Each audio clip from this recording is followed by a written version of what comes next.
అందరికీ నమస్కారం. ఈరోజు మనం భూమి మీద అత్యంత మనోహరమైన ప్రదేశాల్లో ఒకటాన నటరాజ ఆలయానికి ఒక ఆధ్యాత్మిక యాత్రకు వెళ్తున్నాము.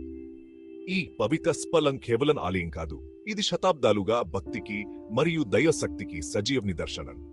భారతదేశంలోని తమిళనాడు గుండెలో ఉన్న నటరాజ ఆలయం ప్రాచీన రహస్యం మరియు ఆధ్యాత్మికతకు దీపంలా నిలుస్తుంది. దీని మూలాలు ఈమబ మరియు హౌరో శతాబ్దాల మధ్య వర్ధిల్లిన చోళ రాజవంశానికి చెందినవి. సంక్షిప్త ఎకరాల విస్తీర్ణంలో ఉన్న ఈ ఆలయ సముదాయం భారతదేశంలోని అతిపెద్ద వాటిలో ఒకటి. దీనిలోని కాదు ప్రకారాలు పంచభూతాలకు ప్రతీకలు నిజంగా ఆధ్యాత్మిక వాస్తుశిల్పానికి అద్భుతం.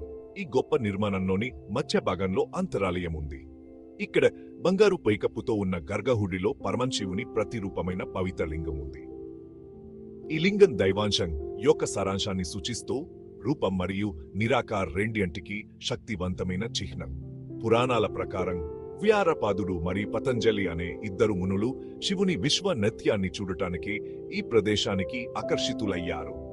వహించుకోండి, తిట్ల అడవిలో ప్రశాంతమైన తామర కొలను మరియు దాని దక్షిణ ఒడ్డున స్వయంపులింగం ప్రవచనం ద్వారా మార్గదర్శనం చేయబడిన మునులు ఇక్కడ అన్వేవరింగ్ భక్తితో పూజించారు మరియు శివుడు ఆనంద తాండవం ఆనంద నృత్యాన్ని ప్రదర్శించినప్పుడు వారి ప్రార్థనలు ఫలించాయి.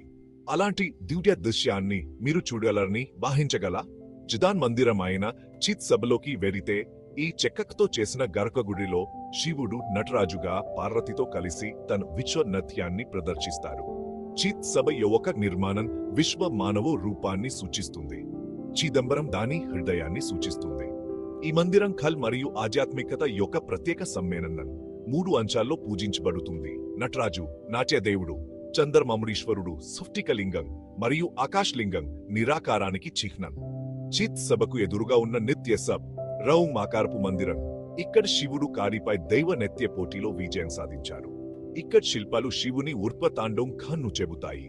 శివుడు తన కాలును పైకి లేపి కాడి కోపాన్ని శాంతించేసి ఆమె నిజమైన స్వభావాన్ని గుర్తు చేసే నృత్యం. కాబట్టి మీరు ఆధ్యాత్మిక సాధకులైన లేదా ప్రాచీన అద్భుతాల గురించి ఆసక్తి ఉన్నవారైనా నటరాజ ఆలయం మీ ఆత్మకు స్ఫూర్తినిచ్చే మరియు ఉత్తేజపరిచే ప్రదేశం.